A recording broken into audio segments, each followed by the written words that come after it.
Hello everyone, Kitty here and welcome back to my channel. So normally I don't talk over my speed paints, however I stopped doing Inktober for the past 2 weeks and I just wanted to give you guys a bit of an update of what's been going on and basically why I stopped. So the recording I'm showing you now is my attempt at day 6. And I had mentioned on Twitter briefly, as well as I wrote a journal about it on DeviantArt. But basically what happened was I burned out very quickly. On day 6, I wasn't really feeling that great. I really didn't want to do any type of art, but instead of just kind of taking a small break, I decided that I want to push forward and try anyways. And you guys will see here in my first attempt at my day 6 art, I didn't even bother with doing a rough sketch or a pose or anything. I just went straight in with my blue pencil on the ink paper or the multimedia paper, which was a really bad idea. I know why I did it. It was just that I wasn't really feeling up to it, so I wanted to get it done as fast as possible. So I decided to just rush it, and I didn't really prepare. I just dove headfirst into it. And that was a really big mistake. I was using a pose reference that I was looking at on my computer, and the pose reference only had some of the elements that I wanted. It didn't have, like, holding the microphone or anything. The pose reference was only really for the arm reaching out, that kind of classic Popstar, hand out while they're singing type of pose. So I had a hard time drawing in the rest of the pose. And you can't really see because the blue lines are really light, but when I start inking here, you'll be able to see a little better that the pose was really not refined. It was kind of, what would you call it? It was not good, just not good at all. I was just having a really hard time, and instead of taking a step back and actually planning a bit better, I basically dove in headfirst and sabotaged myself. So I started inking, and you guys can see already that it just wasn't turning out well. The face was all wrong. I think the ear is way too close. The head's not the right shape. The eyes are really derpy. But again, I was frustrated that day, and the whole goal in my head was just get it out, get it done. The pose reference I was looking at was actually female. It's a pose reference that not pose reference, but a person that I look at a lot. I don't know if you've ever heard of her. It's I can't say it properly. Senshi Stock on DeviantArt, and I use a lot of her pictures for pose references. She's really great. Honestly, if you guys ever need to look at pose references, she has a lot of great stuff on there. I'll put a link down in the description below to check her out. But you guys saw right there that I gave up on that. And this was my second attempt at the same piece a few days later. I decided to actually be smart and sit down and sketch out a few poses. And most of them were just out of my head. I was trying to get an idea of what type of pose I wanted to do. The prompt for this was Zoro from One Piece as a pop singer. And the biggest difficulty I was running into was that I didn't want to do this, like, super cheesy, I'm gonna hold my hand out while singing pose, even though that's kind of what I defaulted to, because that's the best, I guess, pop star pose. Like, when you think of an anime pop star, you think of them, the mic up and them having that charming smile while they're reaching out to you. So, the pose that I came up with out of my head was something a little different, something kind of reminiscent to Linkin Park, how he usually hunched over a little bit, but again, Chester screamed a lot. Which, I'm not going to get into the whole Linkin Park thing, it's a shame what happened. But anyways, that's not what this video is about. But I was having a hard time. I sketched out a rough idea of the pose, and I really liked the idea, but I couldn't quite refine it. I couldn't quite get it to look right, and I was trying to use one of those wooden body figures to try to figure it out. And if any of you have ever used those, they're really bad. They don't have a range of mobility. You can't really bring the limbs in far enough to really make certain poses. They're very general, and I was getting really frustrated at this point, and you guys will see I wrote a little note.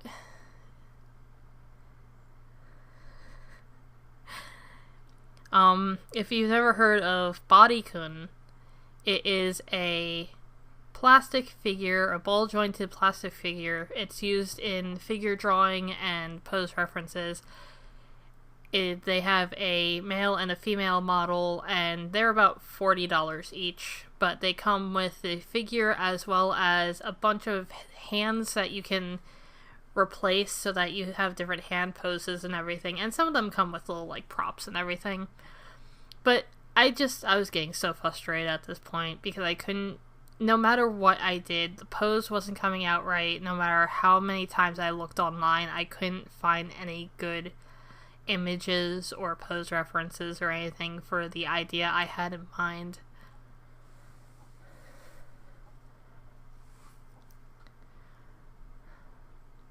So this was, as I said, this was attempt 2. And I tried this piece multiple times. I originally tried to do it on the 6th of October. And then I don't remember when the second attempt was, but it was a few days afterwards. And here I'm trying to refine the original sketch that I did because I liked how the body was hunched over in that pose. And even though I didn't have the perfect pose reference, I still attempted to go in on the multimedia pad and sketch in the pose. And you guys can probably already see the head's too big. I don't know how well you guys can see it. Honestly, after watching these videos, I noticed that the blue pencil doesn't really show up as well as I thought it would on camera. And that's, it's non-photo blue, but I think it's also because the light source I have is basically just washing it out. But I don't know how well you guys can see. I tried to replicate the pose, and then I really couldn't see it that well with the blue pencil, so I tried to refine it with the regular mechanical pencil, just to give myself more solid outlines. I couldn't figure out... Boy, that hand is really horrible. But I really kind of wanted the hand on the chest. I really wanted the other arm holding up the microphone. And as you guys can see, it wasn't working. I didn't have any pose reference. I didn't have any way to do the perspective. And I ended up erasing the whole thing and getting frustrated again. So this is the third attempt, and this was actually, I believe, yesterday. Yeah, yesterday, from when this video went out, that I was like, okay, well, let me find a good pose online, let me see if I can copy it, and I ended up Googling, what did I Google? I ended up Googling singer stock or like pop singer or musician stock photos or something like that. I don't know. But I found one on Google that I was okay with. It had the hand out at an odd angle, and I had a little bit of a hard time really drawing the hand in. Because when I had just the light lines without any of the detail lines, the hand looked really weird. The fingers looked weird. I couldn't get the fingers to look right. And adding a few detail lines actually did help a little to get a solid idea of how the fingers were going, because the one finger was almost pointed straight out, and if you've ever drawn a hand where the fingers are pointed straight at the camera, it's very hard to capture that angle without it looking somewhat mutated. The other problem is that the pose reference I was looking at was a female wearing a baggy sweater. I couldn't see very much of her body shape or her arm shape, so I kind of had to guesstimate on that. I had to fill in for the muscle system, the muscles that Zoro has, because I don't want to say he's really beefy, but he's buff. He works out, he's constantly wielding his 3 swords, and you constantly see him like lifting weights in his downtime. So he does have a good amount of muscle, and I had to somehow portray that even though I wasn't looking at any sort of male pose reference. And I didn't want him smiling is the other thing, is that he's not really, I don't want to say he's not happy. He does smile a lot. But I don't think as a pop singer that he'd be that charming guy, you know? I think he'd be more the serious type of singer. Not trying to charm the ladies or anything. So I just wanted him open mouth singing, and I also had to add details, like he has a scar across his chest, the new arc. God, actually, I can't say the new arc now because they're up to episode like 800 and something. I don't even know. I'm so far behind in One Piece. All I know is that he has that scar now from training on his eye. And I had to make sure that I did it on the right side of the face. So, while it's not as attractive, I guess, I had it so that the eye with the scar was closer to the camera. That was just the way the pose reference was. And here I wanted to add a little bit of a nod to the Straw Hats. I wasn't sure how well I'd be able to portray that it was Zoro himself. So I wanted to add some form of Straw Hat paraphernalia in there, and I decided to go with a necklace. And since I wanted to show a little bit of movement, so I have the jacket kind of flared out a little bit, the necklace kind of up as if it's, you know, he's moving around.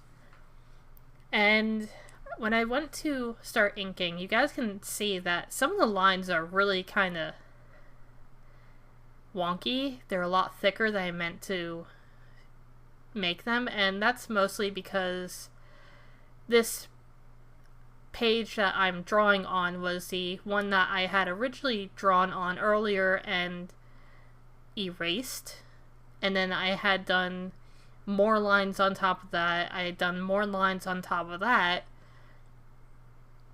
and I did a lot of erasing, so the paper was actually getting kind of frayed and was making the pen not go smoothly on the page, as well as was absorbing the ink a little weird.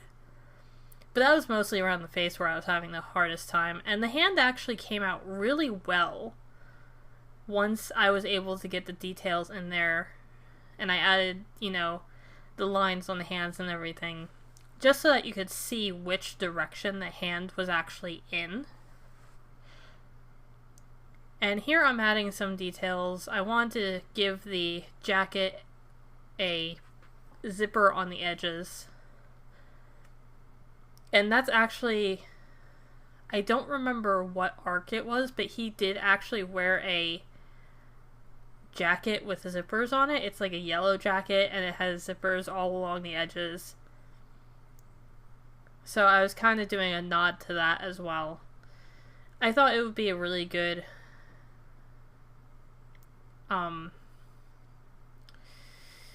outfit for him to wear, since, you know, I wanted to get that pop singer vibe, and they tend to wear kind of unique clothing. But you guys can see I really messed up there on the hand and the arm. The arm, I completely just derped. My pen just went the wrong way. And now that I look at it, I actually forgot to add in more detailed lines on the pants. He has these, like, lines on the pants. But I went back in and I tried to fix the arm the best I could and use my white gel pen to get rid of that wonky line that I messed up on. And it's not the best piece, but I think it actually turned out fairly well, considering I was having such a hard time with it. There are a few things that I'm missing. I did want to add a few more things like bracelets. The hand holding the microphone is way wonky. The pants, I kind of just only did the top of the pants and didn't really continue down, so he has no pants. It looks more like he's wearing a skirt. And here, of course, I decided afterwards that I was going to erase all of the pencil lines, and I didn't wait long enough for my signature to dry, and then I smudged my signature. So, all in all, this piece was just kind of a mess, but I finally did get through it. And it probably would have turned out better if I wasn't having such a hard time with it, but I think for what it is, it turned out okay. So thank you all for joining me, and I hope you enjoyed this, and I hope that I can get more Inktober pieces done soon. See you all.